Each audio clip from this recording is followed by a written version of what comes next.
দুঃখজনক হলেও সত্য, এখন যারা দায়িত্বে আছে তাদের ভেতরে একজন এই বৈষম্য আবার ফিরিয়ে নিয়ে আসার জন্য সমকামিতা এটা প্রমোট করছেন।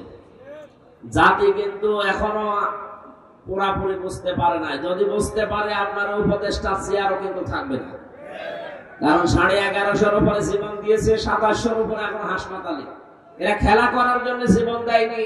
আপনি আবার সেই হারাম জিনিস এই পৃথিবীতে প্রতিষ্ঠিত করার জন্য প্রমোট করবেন আর মানুষ ছেড়ে দেবে? এটা কি আমেরিকা পেয়েছে? 96% মুসলমানের দেশ। এক কথা বলেন না কেন? ইসলাম বহির্ভূত কোন কাজ দেশে প্রতিষ্ঠা করার জন্য আবু সাইদ জীবন দেয়নি।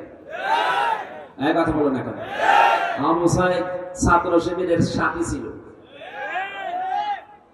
সমন্বয়কদের ভেতরে 152 জন, তার ভেতরে 108 জন ইসলামী ছাত্র শিবিরের পরীক্ষিত কর্মী নেতা। টের পাচ্ছেন কোন জায়গা থেকে কি হয়েছে? আন্দাজে লাফান। 15.5 বছর তো কিছুই ছিঁড়তে পারেননি। যারা ছিঁড়েছে, আমরা তাদেরকে তাদের মত অনুযায়ী এদেশ চালাতে চাই। তারা যেহেতু ইসলাম ধ্বংস করার জন্য জীবন দেয়নি, ইসলাম যেন কায়েম হয়, ইসলামের নিয়ম নীতি, এই কারণে জীবন দিয়েছে। আর আমরা এটাই দেখতে চাই। এই জন্য এটা এত দ্রুত 15 থেকে 58% মানুষ ইসলাম চাচ্ছে। এমনি চাচ্ছে, এদের জীবনের পরীক্ষার কারণে। আমরা চাই রক্তের দাম দিতে। কথা বলেন? এখনো পর্যন্ত আবু সাইদের কবরের রক্ত শুকায়নি। এখনো মুগ্ধর কবরের রক্ত শুকায়নি। এখন হাসপাতালের বেডে কেউ অন্ডকোষ হারিয়েছে, কেউ চোখ হারিয়েছে, কেউ পা হারিয়েছে। এই যে মাওলানা হাফিজ, আমি আরো গিয়েছিলাম 6 তারিখে হাসপাতালে। তার মা আর তার বোন দেখাচ্ছে যে এই যে আমার ছেলে 5 তারিখে গুলি খেয়ে অন্ডকোষ হারিয়ে ফেলেছে, কেউ চোখ হারিয়েছে, কেউ হাত হারিয়েছে। আসলে যে সমস্ত মানুষকে পুলিশেরা হত্যা করার পরে ভ্যানে তুলতেছে, আগুন লাগিয়েছে, এরপরও আপনার বিবেকের আয়না খোলে না। আপনি কি কুকুরে পোশাক করেছে? এখনো পর্যন্ত সালেমদের সাফাই গায়ে মানুষ বলে, আপা ঘাবড়াবেন না। আপনি ঘাবড়ালে আমরা নরম হয়ে যান, আপনাকে নরমই বানানো হবে। সুতরাং যে সমস্ত দফাগুলো সামনে আমরা দেখতে পাচ্ছি, গতকালকে এটা প্রকাশ হয়েছে। উপদেষ্টার ভেতরে একজন, আমি নাম নিলাম না, বলে 8টা-9টার সামনে দফা নিয়ে এসে এগুলো আবার প্রমোট করতে চাচ্ছেন। তার ভেতরে এটা একটা।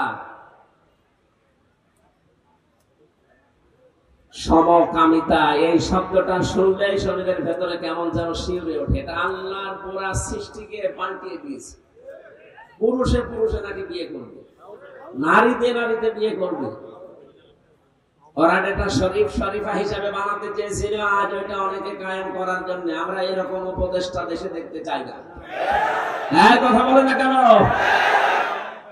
আমরা যেহেতু 96% মানুষের দেশে ইমানদার, আমরা যাচ্ছি কোরআনে তেলাওয়াতকৃত আয়াতে তাফসীর আকারে। দেখি আমাদের কোরআন কি শোনায়। জবান খুলে পড়ে না, আউযু বিল্লাহি মিনাশ শাইতানির রাজিম, বিসমিল্লাহির রহমানির রহিম,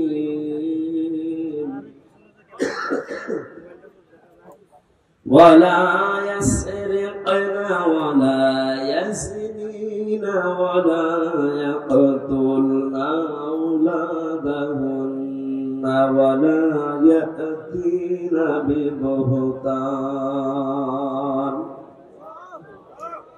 সূরা মুমতাহিনা শব্দের শাব্দিক অর্থ হচ্ছে পরীক্ষিতা নারী। কোন নারী? এই পৃথিবীতে যে সমস্ত নারীরা ইমানের পরীক্ষা দিয়ে উত্তীর্ণ হয়েছিলেন, তাদের ভেতরে 6 জনের নাম উল্লেখযোগ্য। একদম প্রথম যার নাম পেয়েছি, হযরতে আসিয়া। কি নাম? আরো জোরে বলেন। হযরতে আসিয়ার যে স্বামী ছিল পৃথিবীতে, এইরকম জল্লাদ মার্কা স্বামী দুনিয়ায় কারো হবে কিনা আমি জানি না, বা আছে কিনা।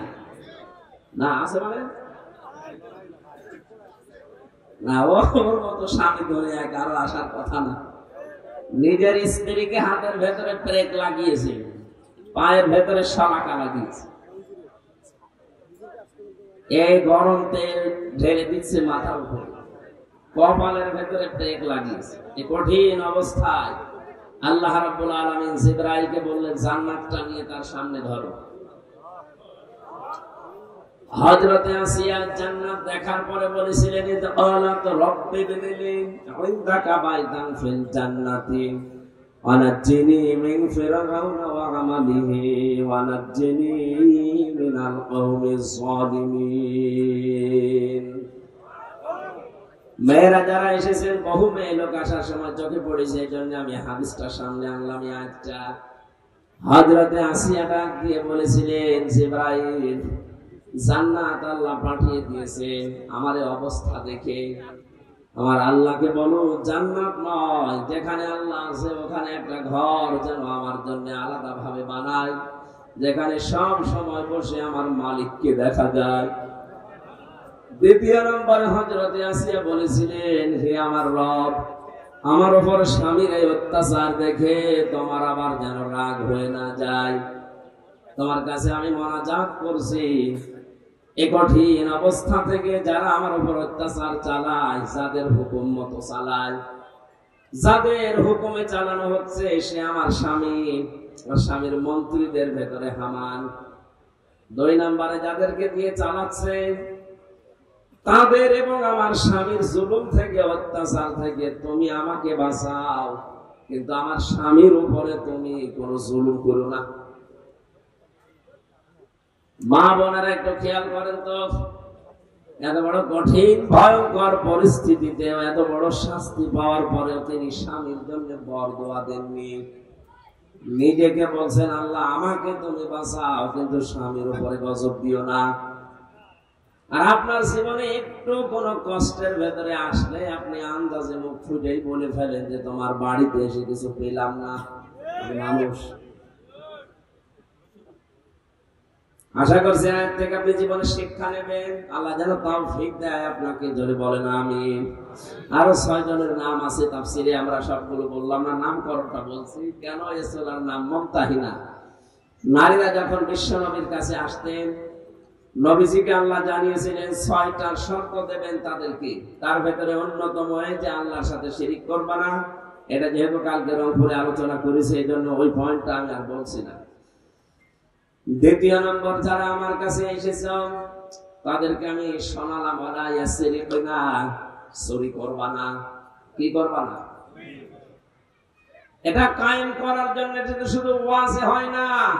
এই জন্য নবীজিকে আল্লাহ জানিয়েছিলেন, হে নবী, যে কথাগুলো এখানে একটা একটা করে আপনাকে শোনাচ্ছি, এটা জনগণকে যখন আপনি বাস্তবায়নের জন্য চেষ্টা চালাবেন, তখন আপনার হাতের ভেতরে ক্ষমতা লাগবে। এখানে যেদিন তিনি হিজরত করবেন, ওই দিন আল্লাহ তাকে শিখিয়েছিলেন যে আপনি আমার কাছে আগে দোয়া করেন, আকুর রব্বি আদখিলনি মুদখালা সিদকি ওয়া আখরিজনি মুখরাজা সিদকি ওয়াজআলনি মিন লাদুনকা সুলতানান নাসীরা। বলেন আল্লাহু আকবার।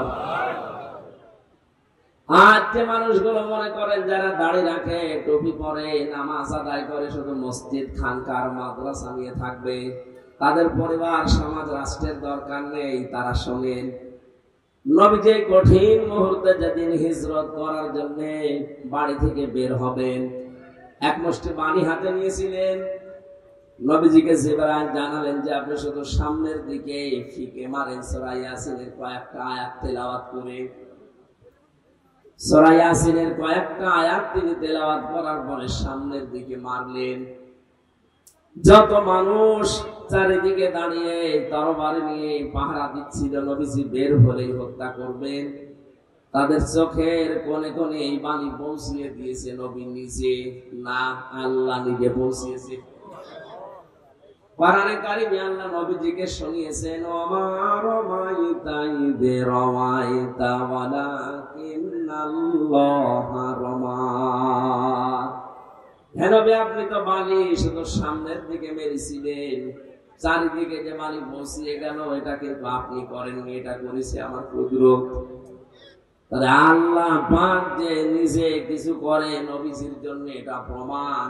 নবী তো সামনের দিকে মারলে সামনের কাফেরের চোখে লাগার কথা, পেছনে কারো কি করি? পুরাটা দায়িত্ব পালন করেছিল ওই সময় আল্লাহর কুদরত। সবার চোখে যখন বালি মাটি, তখন সবার চোখ বলতে আরম্ভ করেছে, তরবারিটা ফেলে দিয়েছে। বিশ্বনবীকে এই কঠিন মুহূর্তে আল্লাহ বলেন, আপনি দাঁড়ান। ডান পা দিয়ে যখন আপনি ঘরে প্রবেশ করেছিলেন, বাম পা দিয়ে এখন আপনি বের হয়ে চলে যাবেন। এই দোয়াটা পড়েন যে আল্লাহ তুমি আমাকে এই ঘর থেকে যখনই বের করবে, নিরাপদে বের করে দেবে। রাস্তায় যতক্ষণ থাকবো আমি যেন নিরাপদে থাকি, এমন এক জায়গায় আমাকে পৌঁছাবে যেখানে পৌঁছানোর পরে একটা রাষ্ট্রীয় ক্ষমতা তুমি আমাকে দেবে, যার ভেতরে তোমার সাহায্য থাকে। এখানে শিক্ষা হচ্ছে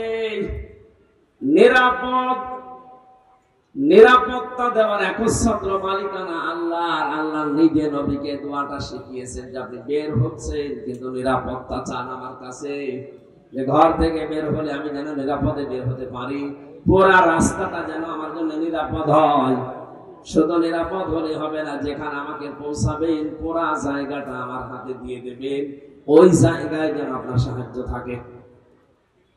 আর 15.5 বছরে যে অবস্থা আমরা দেখতে পেয়েছি, জোর করে যারা ক্ষমতা নিয়ে টিকে থাকার চেষ্টা করে তাদের ভেতরে আল্লাহর রহমত থাকে না।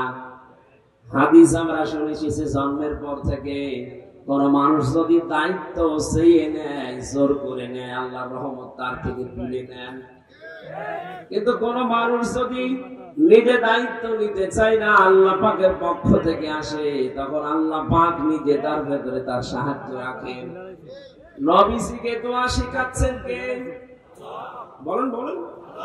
আল্লাহ নিজে শেখাচ্ছেন দোয়াটা, যে এই দোয়া করেন, মিল্লা দুনকা সুলতানান নাসিরা, তুমি আমাকে এমন একটা রাষ্ট্রীয় ক্ষমতা হাতে দাও যার ভেতরে তোমার সাহায্য থাকে। তার মানে যিনি দোয়া কবুল করবেন তিনি শিখিয়ে দিচ্ছেন। আর আমার মনে হয় বাস্তবে তোমার প্রতিফলন 1500 বছর পর আজকের বাংলাদেশ এখন দেখতে পাচ্ছে। আজকেও আমাদের ইউসুফ আলাইহিস সালামের মতো যাদের চরিত্র, তাদের দরকার এগিয়ে আসা। 15.5 বছর আমরা দেখেছি কত কোটি টাকা বাইরে চলে গেছে। আজকে খায়রুল আনামের মতো, ডাক্তার শফিকুর রহমানের মতো, অধ্যাপক মুজিবুর রহমানের মতো এই মানুষগুলোকে যদি নিজেরা তারা বলে যে আমাদের হাতে দেন, আমাদের জনগণের দায়িত্ব তাদের হাতে তুলে দেওয়া। ইউসুফ নবী যেমন বলেছিলেন যে আমাকে দেন খাদ্যের দায়িত্ব, আমি সঠিকভাবে আঞ্জাম দিতে পারবো। খাবারের দায়িত্ব, খাবারের ঝুড়ি যতদিন আবু জেহেলের মাথায় ছিল ততদিন পর্যন্ত জনগণের ভেতরে না খাওয়ার অভ্যাস ছিল। যখনই মুহাম্মদুর রাসূলুল্লাহ এই ঝুড়িটা নিয়ে আবু বকর ওমরের মাথায় তুলে দিয়েছেন, ঝুড়ি একই আছে, শুধু মানুষ পাল্টিয়েছে। পুরো আরব জাহানে দেখা গেল কেউ আর না খেয়ে থাকেনি। করে বলেন আল্লাহু আকবার। আমরা তো এই বাস্তবতা পাইতাছি। খাবারের ঝুড়ি এতদিন যারা বহন করেছেন, আমরা দেখেছি 10 টাকা আসলে 8 টাকা খেয়ে ফেলেছেন। কথা বলেন না। আমার দাদা আর চাচা মিলে প্রায় 21 বছর চেয়ারম্যান ছিল। বাস্তবতা আমি নিজে দেখেছি। দাদা হয়েছিল হয়তো ভোটের মাধ্যমে, কিন্তু পরবর্তীতে চাচা যে 3 বার এমনি। কেমন করি এমনি শুধু নৌকা মার কাটা নিয়েছে, শুয়ে আছে ঘরে। সকালে শুনছে চেয়ারম্যান কি গো, ফেরেশতারা দিয়ে গেছে। এই জন্য তাদের চরিত্র সম্পর্কে আমি জানি, দেখেছি। 1 কোটি টাকা যদি খরচ করে 5 কোটি টাকা তারা তুলে ফেলেছে। কিন্তু যে মানুষগুলোর নাম বললাম, অধ্যাপক মুজিবুর রহমানের রাজশাহীর, ডাক্তার শফিকুর রহমান মৌলভী বাজারের, ডাক্তার খায়রুল আনাম এই নীলফামারীর, এই মানুষগুলো যদি দায়িত্ব নিতে পারে, এটা তার টাকা নেই যে 1 কোটি টাকা খরচ করবে। আপনাকে চাও হয়তো দিতে পারবে না, বিড়িও দিতে পারবে না, উল্টা করে নিজে তাকে আর চা খাওয়ানো লাগবে। তাহলে টাকা মারার অভ্যাস আসবে কোত্থেকে? চা বা যেভাবে ওইটাকে খরচ করবে। এর বাস্তব প্রমাণ আমরা দেখেছি সাতক্ষীরা। মুহাদ্দিস আব্দুল খালেক পুলিশ ধরতে গেছে, জিজ্ঞাসা করছে পুলিশ নিজে, যে বাড়িতে আসার সময় দেখে জোয়ার আর নাঙ্গল নিয়ে আসতেছে মাঠ থেকে। বলে আমরা এসেছি এলাকার এমপি কে ধরার জন্য। কে? আব্দুল খালেদ। বলেন চলেন বাড়িতে। বাড়ি দিয়ে দেখে টিনের বাড়ি, চারিদিকে বেড়া দেওয়া। পুলিশ আশ্চর্য হয়ে বলেছে আমরা জীবনে প্রথম দেখলাম যে একটা এমপির বাড়ি টিনের, চারিদিকে বেড়া দেওয়া। সেই মানুষগুলোর উত্তরসূরি আজকে কিছুক্ষণ আগে কথা বলেছে, তাদের চরিত্রবানেরা তারা এখন কবরে আছে। এই মানুষগুলো যদি ওদের মতো আচরণ করে এদেশে অভাব থাকবে না। নীলফামারীবাসী চুরি বন্ধ করার জন্য কিয়ামত পর্যন্ত যদি এসে ওয়াজ হয়, জীবনেও চুরি বন্ধ হবে না। চুরি বন্ধ করার জন্য মিল্লাদুনকা সুলতানান নাসীরা, রাষ্ট্রীয় ক্ষমতা লাগবে। সামনে সে সময় যেহেতু এসে পড়েছে আর সুযোগ আমাদের সামনে, এটা যদি হাতছাড়া হয়ে যায় কিয়ামত পর্যন্ত পস্তাবেন। আপনি মনে করছেন না যারা আসবে ওরা চুরি করবে না? কে বলেছে আপনাকে? কে বলেছে আপনাকে আগস্টের 5 তারিখের পর থেকে বাকি সময় দেখতে পাচ্ছেন না? থালা হাতে না পেয়ে অনেকে শুরু করে দিয়েছে। একটা পরীক্ষা চলছিল, অনেকেই ফেল করে গেছে। এই পরীক্ষায় যারা এখনো পর্যন্ত উত্তীর্ণ হয়ে আছে, পাশ করে আছে, এরপরও যদি আপনার বিবেক না খোলে বুঝবেন আপনার বিবেক মরে গেছে। কোরআনে কারিমের বিধান আল্লাহ দিয়েছেন খেলা করার জন্য না। আস-সারিকু ওয়াস-সারিকাতু ফাকতাউ আইদিয়াহুমা জাযাম বিমা কাসাবা নাকালাম মিনাল্লাহ। আল্লাহ পাক বলেন চোর যদি পুরুষ হয় নারী হয়, সাক্ষ্য প্রমাণে যদি ধরা পড়ে তার হাত কেটে দাও। আজ বাংলাদেশে সেই 10 সালে যখন ধরা পড়েছিল, এই যে বস্তা ভর্তি টাকা নিয়ে কালো বিড়াল, এই সময় যদি আমরা হাত কেটে দিতে পারতাম কোরআনের আইন দিয়ে, এই 24 সাল পর্যন্ত আর কেউ চুরি করার সাহস পেত না। এই দরবেশ এত টাকা চুরি করতো না। কথা বলছে না? সুতরাং তোমরা যেন চুরি না করো, এটা শুধু ওয়াজের কাজ না, এটা কার্যকর করে দেখাতে হয়। আরে কার্যকর করতে হলে বিধান নিয়ে যাওয়া লাগবে সংসদে। সংসদে যদি 151 জন আপনি পাঠাতেই না পারেন, কবে এই আইনটা বাস্তবায়ন করবেন? শুধু ওয়াজ করেন ওয়াজ করেন ওয়াজ করে করবো কি? আপনি যদি নিজেকেই নিজে পরিবর্তনে নিয়ে আসেন তাহলে ওয়াজ করে লাভ হবে। আর যদি বলেন যে যা বলছে বলুক গা, শুনি আমি আবার ওই কান দিয়ে বের করে বাড়ি চলে যাবো, যান, কিয়ামতের আগে দেশে চুরি বন্ধ হবে না। জেনা যেন না করো। জেনা বন্ধ করার জন্য আজকে যে 9 দফা শুনলাম, একজন উপদেষ্টা দিয়েছে, তার ভেতরে 3 নাম্বার পয়েন্ট এই যে মেয়েদেরকে গর্ভধারণ করতে দেওয়া লাগবে। মেয়েদেরকে বৈধ হোক অবৈধ হোক গর্ভধারণ করতে দেওয়া লাগবে। তার মানে জেনার কারখানা খুলতে যাচ্ছে। এটা বন্ধ করার জন্য ওয়াজে হবে। সবকিছু খুলে রেখে দিয়েছেন। আকাশ সংস্কৃতির নামে কত কিছু আসতেছে। বন্যার পানির মতো ভারত থেকে পিন আপ করা পত্রিকা গুলো আসে। আপনি কি করেছেন? বন্ধ করবেন। কন্ট্রোল করা দরকার স্যাটেলাইট গুলো, কন্ট্রোল করা দরকার এই বন্যার পানির মতো পিন আপ করা পত্রিকা গুলো। আর এটা করার জন্য শুধু ফোফা দিয়ে হবে না, আইন লাগবে। আর আইন যারা তৈরি করবে তাদেরকে পাঠাতে হবে। আপনাদেরকে আমি খুব সত্য কথা বলছি, হজ না করে আপনি হজের সওয়াব পাবেন, যাকাত না দিয়েও যাকাতের সওয়াব পাবেন, নামাজ না পড়েও আপনি নামাজের সওয়াব পাবেন। সূরা নিসা 5 নম্বর পারা 10 নম্বর পৃষ্ঠা 13 নম্বর লাইনের 85 নম্বর আয়াতে আছে, মাইয়াশফা শাফাআতান হাসানাতান ইয়াকুল্লাহু নাসীবুম মিনহা ওয়া মাইয়াশফা শাফাআতান সাজ্জিয়াতান ইয়াকুল্লাহু কিফলুম মিনহা ওয়া কানাল্লাহু আলা কুল্লি শাইইন মুকিতা। বলেন আল্লাহু আকবার।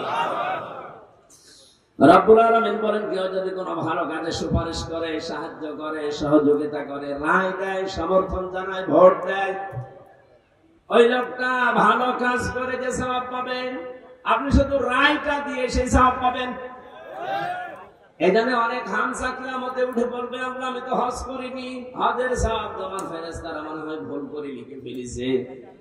রব্বুল আলামিন বলেন, হামসা আমি জানি তুমি হজ করনি, কিন্তু তুমি এমন মানুষকে রায় দিয়েছিলে, সমর্থন জানিয়েছিলে, সুপারিশ করেছিলে, ভোট দিয়েছিলে, যেই লোকটা তোমার ভোট পাওয়ার পরে ক্ষমতায় গিয়ে সংসদে হজের পক্ষে কথা বলেছিল। ধর্ম মন্ত্রণালয়ে যিনি দায়িত্বে আছেন এখন উপদেষ্টা ডক্টর আফম খালিদ স্যার, উনি বলছেন আমরা সব জায়গায় কথা বলে বলে এই সিন্ডিকেটটা ভাঙার চেষ্টায় আছি। উনি তো এখন একা। এইরকম মানুষ যদি আমরা 151 জন তৈরি করতে পারি, 7 লাখ 7.5 লাখ 8 লাখ টাকা লাগবে না, 3.5 লাখ টাকায় ফরজ হজ করা যাবে। আপনার এই সুপারিশের মাধ্যমে খায়রুল আলমের মতো মানুষ যদি হজের পক্ষে সংসদে কথা বলতে পারে, আপনি হজ করেননি ঠিক আছে, কিন্তু কিয়ামতে হজের সওয়াব নিয়ে হাজী সাহেবের কাতারে দাঁড়াতে পারবেন। এই সুযোগ যদি সামনে আসে আপনি কাজে লাগাবেন তো? কোন আঙ্গুল দিয়ে বলেন তো দেখি, আঙ্গুলটা লিল্লাহি তাকবীর।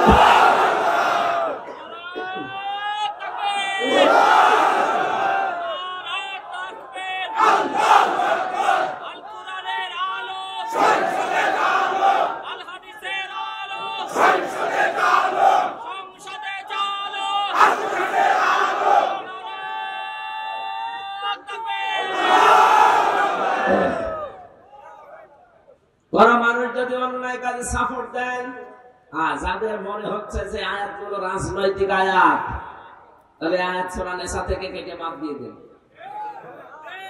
যদি কোনো কথা এখনো পর্যন্ত ভুল ধরতে পারেন যে এটা বেশি হয়ে গেছে, এটা অন্য লাইনে কাছে আসেন, কোন হুজুর নিয়ে আসবেন নিয়ে আসেন। কিন্তু যদি মনে হয় যে সত্য এটা 100 ভাগ, তাহলে আপনাকে মানা লাগবে। আপনি নিজেও কোরআন পড়েন না, কোরআনের মর্ম মানে বোঝেন না, আমির হামজা বলবে আপনি বিশ্বাসও করেন না, মানেনও না। কি হয়েছে আপনি? বলেন, যদি রাজনীতি মনে হয় একটু এটা তো রাজনীতি হয়ে যাচ্ছে, হ্যাঁ এটাই রাজনীতি। এই রাজনৈতিক কথাগুলো আজ মঞ্চ ময়দানে আমরা না বলার কারণে দরবেশের মতো মানুষ এই সমস্যা হয়েছে। আমরা যদি সত্য সত্য দরবেশ পাঠাতে পারতাম, এটা তো দরবেশের ভেল ধরেছে। এক কথা বলে না কেন? দরবেশ তো আসল ডাক্তার শফিকুর রহমান, তার চেহারার দিকে তাকালে আল্লাহর কথা মনে হয়। তার আমল, তার ইখলাস, তার তাওয়াক্কুল আমি নিজে দেখেছি ছেলে, তার পাশে রুমে ছিলাম। আর এমন দরবেশ, আল্লাহর উপরে ভরসা আছে, দাড়ি কেটে নম হয়ে গেছে। ভরসা আছে আল্লাহর উপরে। রসুলের গলায় ছুরি দিয়েছে, আপনার গলায় ছুরি দেবে এক হাত। দাড়ি কেটে ফেলা মানে রসুলের গলায় ছুরি দেওয়া। এই কথা বলেন না কেন? যে লোকটা নিজে বাঁচার জন্য আল্লাহর রসুলকে জবাই করতে পারে, ও নিজে বাঁচার জন্য আপনাকে জবাই করবে এক হাত। এরপরও যদি এখন সাফাই গান সালেমের পক্ষে কিছু মানুষ এখনো পর্যন্ত সাহস দিচ্ছে সালেমকে, যে আপা পাশে থাকেন, চট করে ঢুকে পড়বো। আপনি চট করে আসবেন, আমরা ফট করে আয়না ঘরে ঢুকি। নিজে বানিয়েছেন, নিজে এবার টের পাবেন। আবু জাহেল নবীর জন্য একটা কুয়া খুঁড়েছিল, নিজে পায় করে নিয়েছে। আমার মনে হয় এর কপালেও তাই আছে। ওদের চট করে ঢুকে পড়ার আহ্বান জানাচ্ছে, আশা আকাঙ্ক্ষা পেশ করছে, ওসা বানিয়েছে, ওখানে ওকে রাখা হবে ইনশাআল্লাহ। ব্যারিস্টার আরমান 8 বছর ছিল, আপনি থাকবেন 18 বছর। আমার গেছিল 10 দিন। 10 দিনে আমি শুকিয়ে গেছি। আমি ছেলে যখন ঢুকে, তখন আমার 64 কেজি ওজন ছিল। ওই 10 দিন পরে বের হয়ে আমার 54 কেজি, তার মানে 10 কেজি কমে গেছে। ঢুকুক, আসবে, ঢুকিয়ে দেব, থাকবেন পড়ে, দুনিয়ার কেউ জানবে কোথায় আছে, শর্ট করে ঢুকে। জেনা বন্ধ হওয়ার জন্য যেটা দরকার ছিল সেটা আমরা না করে শুধু ওয়াজ করেন। ওয়াজ করে করবো কি? কি ওয়াজের কাজ হলে আল্লাহ কোরআনে আয়াতগুলো ওয়াজের জন্য দিতেন না, এটা দিয়েছেন রাষ্ট্রে ক্ষমতা হাতে নিয়ে এটা বন্ধ করার জন্য। বিশ্বনবী মুহাম্মদ রাসূলুল্লাহ আয়াতের তাফসিরে তার চাচাতো ভাই হযরত আব্দুল্লাহ ইবনে আব্বাস রাদিয়াল্লাহু তাআলা আনহু রাইসুল মুফাসসিরিন বলা হয়, তিনি ব্যাখ্যা করছেন এইভাবে, আপনি যদি রায় দেন, রায় পেয়ে এই লোকটা যদি এই যে এখানে যে ছিল দায়িত্বে সিনেমা তৈরি করে, এক কথা বলছেন না কেন, নিজে নায়ক হয়েছে, এই নায়ক হয়ে কত মেয়ে লোকের দিকে লোলুপ দৃষ্টিতে তাকিয়েছে, নিজে জেনার গোনা করেছে, চোখের জেনা না এটা, এক কথা বলেন না কেন? আমি বাকের ভাই দেখেন তো, বাকের ভাই তো একেবারে ফেরেশতা, যত কাজ করেছে সিনেমা, নোবেল, নাটক, থিয়েটারের মাধ্যমে প্রত্যেকটাই হাতের জেনা, চোখের জেনা, নয় জামাকের জেনা, নয় অন্য কোন জায়গার জেনা। এই জেনা গুলো যে করেছে, এই লোকটা জেনা করে করে পুরাটাই হয়ে গেছে, ওর শরীরটা এখন জেনা করে। জেনা কার না?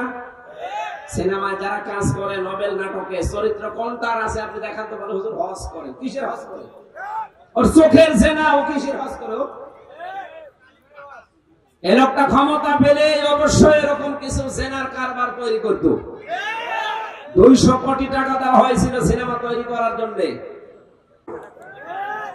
নামটা তো ভালো নাম, কাজটা করেছে যা যা সূক্ষ্ম ভাবে ইসলামকে ধ্বংস করার জন্য দেশে 10 জন তার ভেতরে। আপনি হয়তো টের পাচ্ছেন না, মনে করো কিছু জানি না। ও দাড়ি রাখা দরবেশের মতো, ও ঠেলায় পড়লে দাড়ি কেটে নম হয়ে যাবে।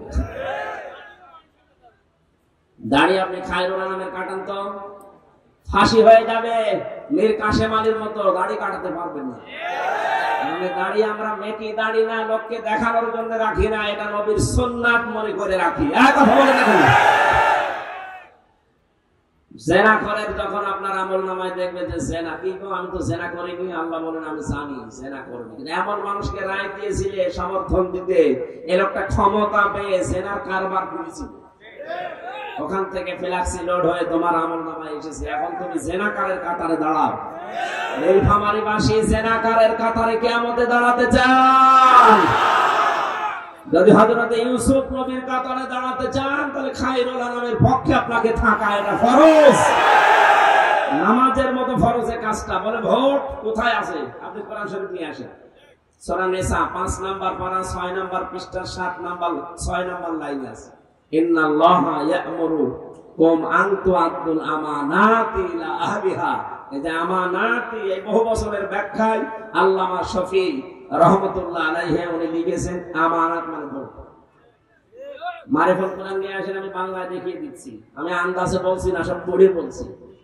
আর আন্দাজে বললে হবে, এত আলেম বসে আছে না, আপনি যে পান না ভোট কোথায় আছে, রায় কোথায় দেবেন, সমর্থন জানাবেন, সুপারিশ করবেন, ভোট দেবেন, এটা যদি কোরআনে না থাকে, কোরআনে আছে কি? এটা তো দুনিয়ার কাজ না, নেতা নির্বাচন করা দুনিয়ার কাজ, এটা আখিরাতের কাজ। এইটা দিয়ে আপনার আখিরাত তৈরি হবে, কারণ কিয়ামতে আল্লাহ এমন মানুষের পেছনে আপনাকে তুলবে যেই লোকটার পেছনে দুনিয়ায় আপনি ছিলেন। এটাকে আমি বানালাম, সূরা বানী ইসরাঈল 15 নম্বর পারা 8 নম্বর পৃষ্ঠা 3 নম্বর লাইনে 72 নম্বর আয়াত। এত দলিল দিয়েও মানুষের মন পায় না। আমি এত কিছু বলেন, এত দলিল দেওয়ার পরেও আমি আয়াত, পারা, পৃষ্ঠা, লাইন, রুকু, সূরার নাম, তাফসীরের নাম সব বলে দিই মানুষের সহজার্থে। এরপরও কিছু মানুষের মন খারাপ হয়, মনে মনে করেন না এ কি বেশি বলে ফেললো, বেশি বলে ফেললে এরা আমরা ছাড়বে। কিয়ামতের ময়দানে ইয়াউমা নাদউ কুল্লা উনাসিন বিইমামিহিম, আল্লাহ পাক বলেন প্রতিটি মানুষকে আমি ডাক দেব তার নেতার সাথে। কার সাথে? নেতা যদি হয় আপনার এরকম 2 নাম্বার, ওর দিকে তাকিয়ে আল্লাহর রাগ হয়ে যাবে, তখন আর আপনার দিকে আল্লাহ তাকাবে না, সরাসরি ওর সাথে জাহান্নামে দিয়ে দেবে। কিন্তু নেতার চরিত্র যদি হয় হযরত ওমরের মতো, তার চেহারা যদি হয় আবু বকরের মতো, তাকে দেখলে আল্লাহ পাক খুশি হয়ে যাবেন, আপনার পর্যন্ত আর যাওয়া লাগবে না, ওকে যেখানে দেবেন আপনাকে ওখানে দিয়ে দেবেন। যে আমরা ভুল করব না, জেনা বন্ধ করার জন্য ক্ষমতা দরকার, পাওয়ার দরকার, আইন তৈরি করে বাস্তবায়ন দরকার। সামনে যেহেতু আসতেছে, আল্লাহ পাক আমাদেরকে দিয়ে এরকম ভালো ভালো কাজে আঞ্জাম দেওয়ার তৌফিক দিন, বলেন আমিন। এবার আমি 3 নাম্বার যে বিষয়টা নেওয়ার জন্য বসেছিলাম ওইটা বলছি। এই খুব ভালো করে খেয়াল করুন। রব্বুল আলামিন বলেন, ওয়ালা ইয়াতিনা ওয়ালা ইয়াকতুলনা আওলাদাহুন্না ওয়ালা ইয়াতিনা বিবুহতান। সন্তান হত্যা করবা না, যে ভ্রূণ অনেকে নষ্ট করে ফেলেন। সন্তানটা পেটে যাবার পর যে মানুষগুলো খাদ্যের ভয়ে নিজের সাথে খাবারে বসবে এই ভয়ে যারা সন্তান হত্যা করে ফেলেন, এটা কিন্তু মানুষ হত্যা করার শামিল। শারীরিক কোন কারণে ডাক্তারের পরামর্শ নিয়ে আঁচল করা যায় আছে, কিন্তু সন্তান হয়ে যাওয়ার পরে ওটা যদি আপনি দুনিয়ার কোন ভয়ে নষ্ট করে ফেলেন, মেরে ফেলেন, মানুষ হত্যার গুনাহ নিয়ে কিয়ামতে ওঠা লাগবে। এটা আইন পাশ করার দরকার, কিন্তু আইন পাশ করার সিস্টেম এখন আমাদের হাতে আসেনি। এজন্য আমরা নিজেরা সচেতন হব, আমরা যেন এরকম কোন হত্যার সাথে শরীক না হই। আচ্ছা, বাবার অপরাধের কারণে অনেকে সন্তানের দিকে আঙ্গুল তুলে তাকাচ্ছে, সন্তানের অপরাধের কারণে তার পেটে যেটা আছে ওর দিকে ইঙ্গিত দিচ্ছে। 15.5 বছর আমরা এটাই দেখেছি। যাদের বয়স 70 আপনি তাদেরকে যদি রাজাকার বলতেন মেনে নিতাম। যাদের বয়স 40, স্বাধীনতার প্রায় 11 বছর পরে জন্ম, আপনি তার এই গালি দেন কি হিসাবে? এমনকি তার বইয়ের পেটে যে সন্তান আছে ওইটাকেও বলে ওটা চেতনায় রাজাকার হবে। দাদার পরে বাবা, বাবার পরে নাতি, পেটে আছে ওইটা যদি চেতনায় হয়, তাহলে এতদিন পর্যন্ত আপনারা যা করেছেন মানুষ হত্যার নাম নিয়ে, গুমের নাম নিয়ে, খুনের নাম নিয়ে, এদের এখন যারা আসবে এরাও চেতনায় গুমকারী, হত্যাকারী। বহতান শব্দটা কোরআনে কারিমে একটা ভয়ঙ্কর শব্দ পেয়েছি আমি কোরআনে। কোরআন পড়ে আমার কাছে আশ্চর্য দুইটা বিষয় লেগেছে, একটা হচ্ছে জুলুম আর একটাই বহতান। আল্লাহ পাক বলেন, তোমরা যে দোষ যে করে নাই তারে ওই দোষ দিয়ে দোষী বানিয়ে দুনিয়ায় কলঙ্কিত করবা না। অথচ 15.5 বছর এটা সব চাইতে বেশি হয়েছে আমার নামে। একটা চালিয়ে দিয়েছে, আমি নাকি আইএস, আমি নাকি বাংলা টিমের সদস্য। আমরা যদি বলতো শিবিরের লোক, জামাতের লোক, তাও একটা মেনে নেওয়া যেত। কথা বলছে না? এমন একটা নাম দিয়েছে, জীবনের নাম আমি শুনিনি যে আইএস কারে বলে। আনসারুল্লাহ বাংলা টিমের সদস্য কি এটা আমি জানি না, আন্দাজে 10টা দিয়ে যে 3টা বছর আপনি জেলে আমারে রেখে দিলেন, প্রমাণ তো হয়েছে যে না আমি দলে নেই। কয়েকদিন আগে আমার মামলা সব খারিজ হয়ে গেছে। বিচারপতি বলেছে কোন দোষের ভেতরে পাওয়া যায়নি, পুরাপুরি মুক্ত করে দিলাম। তাহলে আমি যেহেতু নির্দোষ প্রমাণ হয়েছে আদালতের মাধ্যমে, আমার কোনো দোষ পাইনি। যে মামলা দিয়েছিল মামলার সাথে আমার ন্যূনতম কোনো সম্পর্ক নেই। তাহলে মামলার আইন থেকে শুরু করে একেবারে উপরের চেয়ার পর্যন্ত যারা এর সাথে টপ টু বটন জড়িত, প্রত্যেকের এভাবে 3 বছর এখন জেল খাটানো উচিত। কথা বলে না কেন? শুধু ছেলে দিলে তো হতো, রেখেছে ফাঁসির কন্টেন্ট ছেলে। এরপরে আমার বাবার টাকাগুলো তো খেয়েছে, কারণে অকারণে যে বলতো 50টা মামলা দেবো, শিগগির টাকা দেন। বাবা তো গ্রাম্য মানুষ, ধরার পরে ও মুরব্বি দিয়েছে 8 লাখ। সে ছিল 10 লাখ, বলেছিল মামলা আর দেবো না। একবারে 8 লাখ দিয়েও টাকাও নিয়েছে, মামলাও দিয়েছে। এটা পুরাটা মিথ্যা, আমার উপর একটা দোষ চাপিয়ে। এখন তো প্রমাণ হয়েছে যে কোনো দোষ আমার ছিল না, তা আদালত প্রমাণ করেছে। এখন আমি যেটা চাই, আমার উপরে যেটা চাপিয়ে দিয়েছিলেন আপনার উপর আমি চাপাচ্ছি না, আপনি যা করেছেন সেইটা আপনাকে আমি চাপাই। কথা বলে না কেন? আপনি তো খুনের সাথে জড়িত, আপনি গুমের সাথে জড়িত, আপনি আয়না ঘরের সাথে জড়িত। আমার দোষ নেই, আমি খালাস, আপনার তো দোষ আছে, আপনারা আমরা রাখতে চাই। দেখি কেমন লাগে। এখনো পর্যন্ত 1,10,000-এর উপর মানুষ জেল খাটতেছে সারা বাংলাদেশ মিলে। তার ভেতরে প্রায় 100 জনের 65 থেকে 70 জন মানুষ কিচ্ছু জানে না, আন্দাজে ঘরে ঘুমিয়ে আছে। সকালে লোক করে দেখছে জেলখানায়, কি গো তুই গাছ কেটেছিস? কখন কাটলাম? স্বপ্নে। আমার রিয়াজ জেলখানার ভেতরে ঘুমের থেকে উঠে দেখছে আমি বাড়িতে কি গো মাঝখান থেকে আল্লাহর ওলিরা এরা 5 লাখ টাকা হাদিয়া নিয়ে চলে গেছে।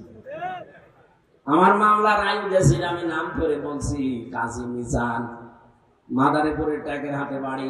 এই শয়তান এখন পালিয়েছে। ওর যে মোট ছিল ওই সময় রিমান্ডে আমি দেখেছি, মানুষের আচরণ এরকম হয় না। একটা মানুষ কুকুরের সাথে গরু ছাগলের সাথে অত খারাপ ব্যবহার করে না। ও যা করেছিল আলেমদের সাথে, চোখ কালো কাপড় দিয়ে বেঁধে নিয়ে মাথায় দড়ি দিয়ে হাতে হ্যান্ডকাপ দিয়ে টেনে নিয়ে যেত মাঠের নিচে। মনে হচ্ছে যে গরু টেনে নিয়ে যাচ্ছে, অথচ নিজে নিজেই রিমান্ডে আমার বলতো হুজুর আপনি কিছু করেননি, আমি জানি কিছু করেননি, আপনি নিজেই বলছেন, এরপরে এরকম খারাপ ব্যবহার করেন কোন কারণে? টাকা চাই। টাকাও নিচ্ছে, টাকা নেওয়ার পরে যদি ভালো ব্যবহার করতো তাও তো মেনে নিয়ে যেত। বরদোয়া এমনি বের হয়, এই কারণে বের হচ্ছে। আচ্ছা, এই সমস্ত কোলাঙ্গারদের কারণে আজ সাধারণ কনস্টেবল পুলিশ এদেরকেও মানুষ ঘৃণা করে, দেখতে পারে না। এরা 24 ঘন্টা ডিউটি করে, আর এই শয়তানগুলো বহু কামিয়েছে আর এখন পালিয়েছে। এদের মতো কোলাঙ্গারকে যেন একটাও ছাড় দেওয়া না হয়। বিশেষ করে আমি নাম ধরে বলছি, সাবেক আইসি এই বেনজির, আসলে কোন নসিব নেই। এখন যেটা ধরা পড়ে আছে আব্দুল্লাহ আল মামুন, কত বড় শয়তান। মানুষকে দেখাচ্ছে যে স্যার গুলি মারি একটা মরে একটা, আর কেউ পালায় না। এইটা দেখার পরে ওরে এখনো ফাঁসি না দিয়ে রেখে দিয়েছে, মানে ওরে এক্ষুনি ফাঁসি দেওয়া। আর স্যারে দেখিয়েছে ওই কামাল কিসের মাল, ওরে এখন কামাল বানানো দরকার। নির্ভেজাল টাটকা শয়তান ছিল এগুলো, শুধু মদের আর নারীর উপরে থাকতো। কোন চরিত্র আছে এই মানুষগুলো? বললে অনেক পুলিশ ভাইদের মন খারাপ হয়। হ্যাঁ, এত নেকেট কথা বলে। নেকেট কি পেয়েছেন? ও যা করেছে ও কি মানুষের আচরণ বলে? জঙ্গির নাটক সাজিয়ে যে মনিরুল, এই লোকটা আন্দাজে জঙ্গির একটা নাটক সাজিয়ে বাইরের দেশকে দেখাতে যে দেশের জঙ্গি আছে। কিসের জঙ্গি আছে? 3টা বছরে জেলখানার ভেতরে কোনো জঙ্গি পায়নি, এগুলো জঙ্গিও সাজিয়েছে। ভারতকে আর আমেরিকাকে দেখাতে চেয়েছে দেশে জঙ্গি আছে। আমাদের আপা না থাকলে আপনারা বাঁচবেন না, এই ধোকা দিয়ে বোকা বানিয়ে রেখেছিল। এখন কিন্তু তারা টের পেয়েছে পুরাটা তো ধোকা, এই জন্য এবার আর রাজি হয়নি, এবার গণেশ উল্টিয়ে গেছে। হ্যাঁ, কথা বলছেন না? এই জঙ্গি নাটককারী এই মনিরুলের আমরা শাস্তি চাই। কাউন্টার টেররিজমে যেই লোকটা আমাকে পিটিয়েছে, পিটানোর জন্য আদেশ দিয়েছে আসাদুজ্জামান, আমি ওইভাবে ওকে পিটাতে চাই। আমার তো কোনো দোষ পাইনি, প্রমাণ হয়েছে আদালতে, ওকে আমি পিটাতে চাই। এরপরে যা হয় আমার কপালে। যত মানুষ এভাবে মিথ্যা তহমতের মামলা নিয়ে আন্দাজে জেল খাটতেছে, আমার মনে হয় সবগুলো বেকসুর খালাস দেওয়া দরকার। কোন কারণ নেই, আন্দাজে। আমার যেমন 3 বছর গেল, এরকম কারণ 3 বছর 5 বছর 7 বছর পড়ে আছে। বিশেষ করে বিডিআররা, আপনাদের নীলফামারী, এই পঞ্চগড়, ঠাকুরগাঁও, বহু বিডিআর আমার পাশে ছিল। রাতের বেলা আহ বলে ডাক দিত। 11 বছর 12 বছর 14 বছর আছি, কিচ্ছু জানি না, অথচ 1 মাস পরে আমি রিটায়ার্ড হয়ে যেতাম। এটা মুরব্বী মানুষের কান্না দেখতাম বিডিআর, এই নীলফামারী বাড়ি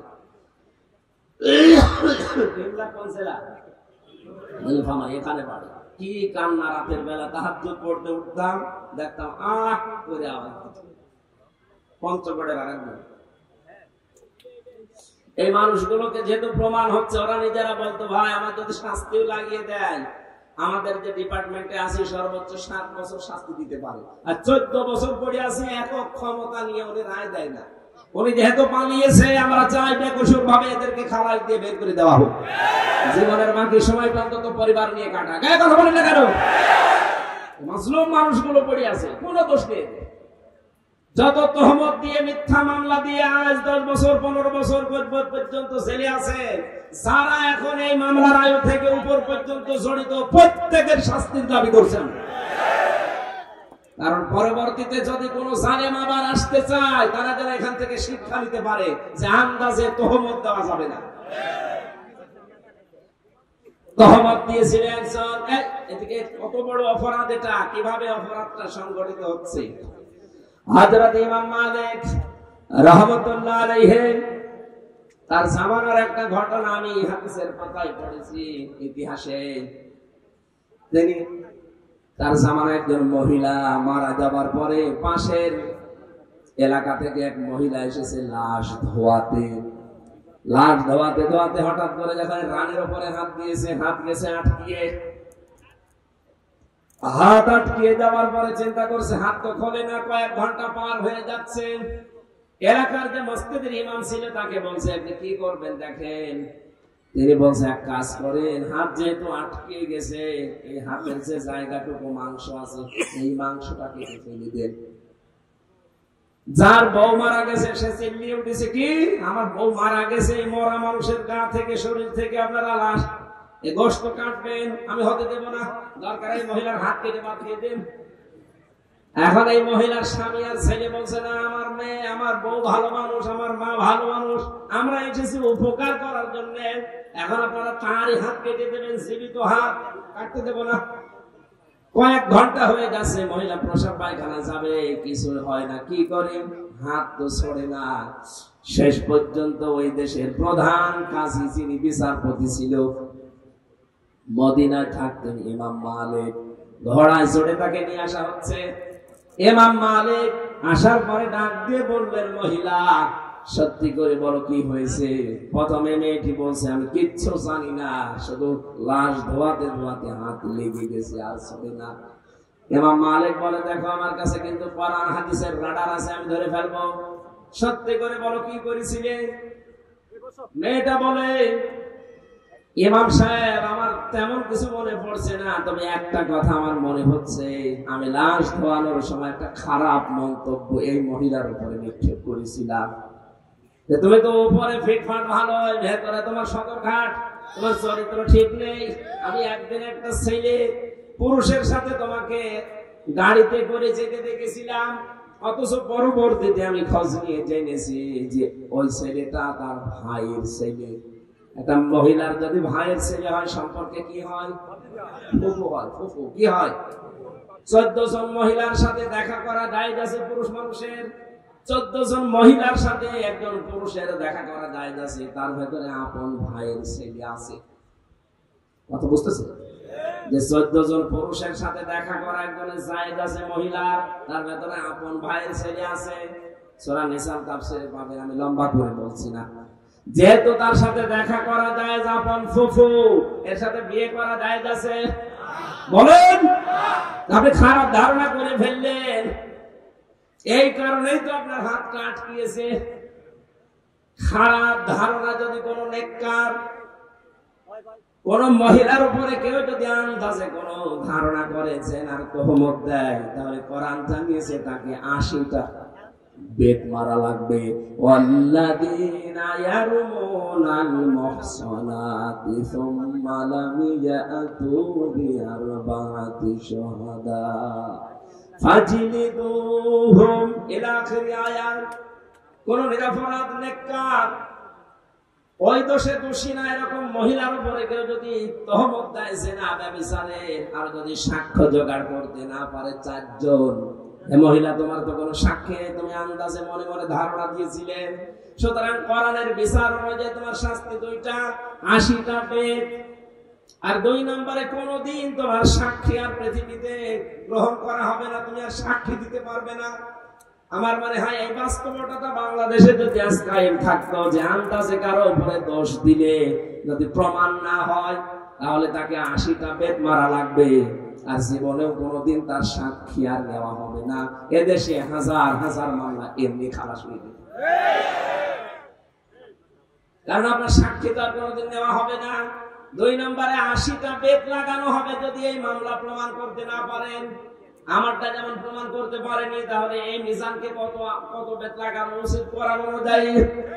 80টা। কয়টা? আর কোনোদিনও কোনো মামলার আয়ু হতে পারবে না, সাক্ষী হতে পারবে না। এটা কোরআনের নির্দেশ, যদি এটা কায়েম থাকতো তাহলে এটা আমরা দেখতে পেতাম। ইমাম মালিক ডাক দিয়ে বলে, মহিলা, আমি কোরআনের রাডার ওই সময় বুঝে ফেলেছি যে অবশ্যই তুমি কিছু করেছিলে। অমায়াকে সেবে খতিয়াতান আও ইসমান সুম্মা ইয়ারমি বিহি বারিআন ফাকাদ হাইতামালা বুহতানা ওয়া ইসমান মুবিনা। সূরা নিসার 112 নম্বর আয়াতে আছে, কোন মানুষ যদি নিজে অন্যের উপরে, একটা নিরপরাধ মানুষের উপরে দোষ চাপিয়ে নিজে ভালো সাজে, নিজেকে ভালো মনে করে, আল্লাহ পাক বলেন সে যেন প্রকাশ্য পাপের বোঝা বহন করে নিয়ে বেড়ায়। তুমি নিজে হয়তো এরকম উল্টাপাল্টা মহিলা আন্দাজে একটা ভালো মানুষের উপরে একটা জেনার তহমত নিক্ষেপ করলে, ধারণা করলে, আল্লাহ এই শাস্তি দুনিয়ায় তোমারে দিয়েছে, তোমার হাতটা গেছে আটকিয়ে। আমার মনে হয় এরকম শাস্তি যদি বাংলাদেশে একটা কোন জেলায় হতো যে হাত আটকিয়ে যাচ্ছে দোষ দিলে, তাহলে এদেশে তহমত বন্ধ হয়ে যেত। ইমাম মালিক বললেন, আমার কাছে কোরআন হাদিসের রাডার ছিল। মান সালিমাল মুসলিমুনা মিন লিসানিহি ওয়া ইয়াদিহি। মুসলমান তো ওই মহিলাকে, ওই পুরুষকে বলা হয় যার হাতের দ্বারা আর মুখের দ্বারা অন্য মুসলমান শান্তি পায়। এটা তো একটা মুসলিম মহিলা, তার লাশ ধোয়াতে ছিলেন, হঠাৎ কেন মুখ দিয়ে এই ধারণাটা বের করলেন? হাত দ্বারা যখন এই ধারণাটা করছিলে ধোয়ানোর সময়, আল্লাহ তোমার হাত এই কারণে আটকিয়েছে। এখানে হাত মানে শুধু এই হাত না, মুখ মানে শুধু এই মুখ না। পৃথিবীতে ক্ষমতার হাত আছে, টাকা পয়সার হাত আছে, প্রভাব প্রতিপত্তির হাত আছে। কোন হাতের দ্বারা, কোন মুখের দ্বারা অন্য কোন মুসলমান যেন অশান্তিতে না থাকে, ঝামেলায় না পড়ে। যদি পড়ে তাহলে তুমি আর নবীর উম্মত না, মুসলমান না। ইমাম মালিক বললেন, সাক্ষী যেহেতু নেই, মনে মনে ধারণা করেছিলে। কোরআনের সূরা নিসা 6 নম্বর আয়াত অনুযায়ী, 4 নম্বর আয়াত অনুযায়ী আমি দুইটা শাস্তির প্রথমটা তোমার এখন দেব। 80টা বেত মারা হবে। পর্দার আড়াল থেকে জল্লাদকে বললেন, ওর পিঠে বেত লাগাও। 79টা হয়ে গেছে। ইমাম মালিক রাহমাতুল্লাহ আলাইহি ডাক দিয়ে বললেন, কাজী সাহেব খবর কি? বলে, না, জল্লাদ তো বলছে এখনো পর্যন্ত হাত ছড়ে না। ইমাম মালিক বললেন, আমি সূরা নিসার উপরে, সূরা নূরের উপরে 100 বার বিশ্বাস করি আল্লাহর কোরআন, কোনদিন আমার আল্লাহ এটা মিথ্যা প্রমাণ করবে না। বাকি আছে কয়টা? বলে, একটা চাবুক বাকি আছে। বিসমিল্লাহ বলে এবার আরম্ভ করো। বিসমিল্লাহ বলে যখন 80 নাম্বারটা মেরেছে, চট করে হাত খুলে গেছে। মিথ্যা তহমত কত কত কঠিন জায়গায় পৌঁছায়। একটা দৃষ্টান্ত শুধু দিলাম, আজ বাংলাদেশে মিথ্যা তহমতের ছড়াছড়ি চলছে। এমনকি 5 তারিখের পর থেকে এ পর্যন্ত অনেকেই এই মিথ্যা তহমতের শামিল হয়ে নিরপরাধ মানুষ জুলুমের শিকার হয়ে বিভিন্ন রকমের ঝামেলায় পড়েছে। ডাক্তার শফিকুর রহমানের নাম বলছে এ কারণে, এই লোকটার চাইতে তো আপনি বেশি ক্ষতিগ্রস্ত হননি, এই লোকটার চাইতে বেশি জুলুমের শিকার আপনি হননি। তার ছেলে জেলখানায়, তার বউ অসুস্থ, তার দলের লোক সব পালাচ্ছে, কেউ জেলখানায়। এত বড় কঠিন পরিস্থিতি এই 15.5 বছর সে লোকটা পার করেছে। এরপরও 5 তারিখের পরে কেমন উদারতা দেখিয়েছে যে আমি সবাইকে আমার দলের পক্ষ থেকে আল্লাহর নামে মাফ করে দিলাম।